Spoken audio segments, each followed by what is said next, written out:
Welcome to पाठशाला classes. I am Arun Pant. आज हम एक कॉन्सेप्ट देखेंगे कि करंट स्केलर क्यों है, जबकि करंट के पास तो डायरेक्शन भी है। ठीक है, और अभी तक हमने क्या पढ़ा है?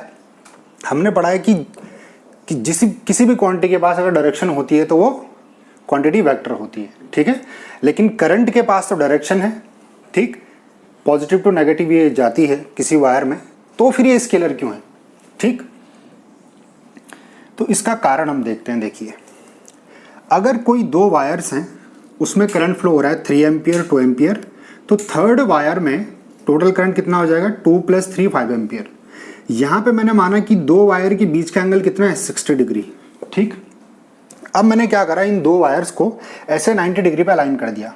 ठीक, और अब मैंने थर्ड वायर में करंट मैंने कैलकुलेट किया तो वो भी 5 एम्पियर आया। ठीक है, मतलब क्या है? मतलब यह है कि दो वायर के बीच का एंगल मायने नहीं रखता, किसमें? करंट के केस में। जबकि हमें पता है कि हमें क्या मालूम है कि जैसे फोर्स है, तो अगर यहां पे दो फोर्स रहती तो कैसे एडिशन होता उनका? √F1² + F2² + 2F1 F2 cos theta. मतलब वेक्टर क्वांटिटी में हमेशा थीटा का सिग्निफिकेंस है। ठीक है, तो पहली बात ये थीटा के लॉजिक को फॉलो नहीं कर रहा है। तो इससे हम क्या समझे कि किसी वेक्टर क्वांटिटी की असली डेफिनेशन क्या है कि इट शुड हैव डायरेक्शन। ठीक है, लेकिन it must follow laws of vector addition. अगर केवल यही चीज किसी क्वांटिटी के पास है और ये सेकेंड कंडीशन को सेटिस्फाई नहीं करता है, तो वो क्वांटिटी हमारे पास वेक्टर नहीं होगी। यही करंट के साथ है। Although current has direction but it does not follow laws of vector addition. अगर ये फॉलो करता तो ये एंगल पे डिपेंड करता है इसका एडिशन। ठीक है, तो इस कारण से हमारे पास करंट क्या है? स्केलर है। ठीक है, इसलिए वेक्टर क्वांटिटी की ऐसी डेफिनेशन क्या है कि any quantity which have direction plus it must follow laws of vector addition, only then it is vector, otherwise it is scalar. Right? Now if I ask you another question, that is,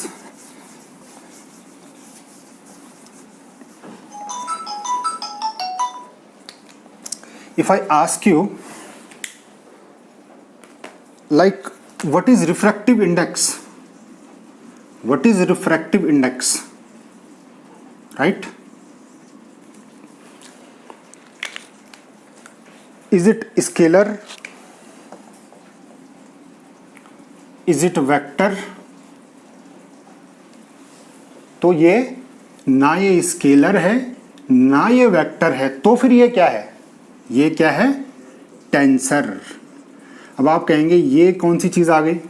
ठीक, तो असलियत में quantities तीन तरह की होती हैं, scalar, vector, tensor. ठीक, अब हम पूरी डेफिनेशन देखते हैं। जो स्केलर होते हैं, स्केलर के पास क्या होती है? No direction.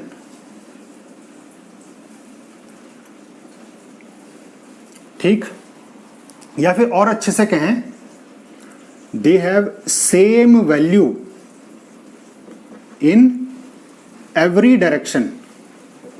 ये तो हमारे पास किसकी डेफिनेशन आ गई? स्केलर की। वेक्टर के पास क्या होता है? What is vector? They have single direction,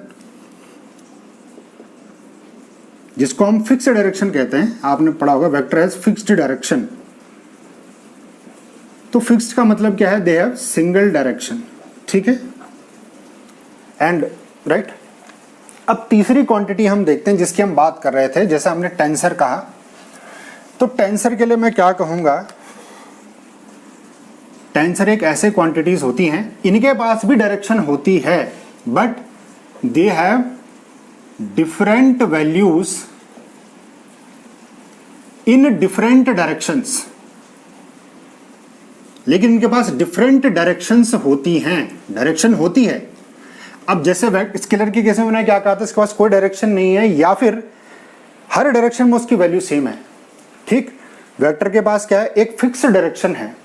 ठीक, और जो टेंसर है उसके पास क्या है? उसके पास डायरेक्शन तो है लेकिन डिफरेंट डायरेक्शंस में उसकी वैल्यूज डिफरेंट हैं। तो एग्जांपल हमारे पास क्या आता है? रिफ्रैक्टिव इंडेक्स, ठीक, स्ट्रेस, मोमेंट ऑफ इनर्शिया। ठीक है, तो इससे हम समझे कि तीन क्वांटिटीज हमारे पास कौन कौन सी है। ठीक है, तो इसको यहाँ पे खत्म करते हैं और नया कॉन्सेप्ट इसके अगले वाले लेक्चर में हम देखेंगे।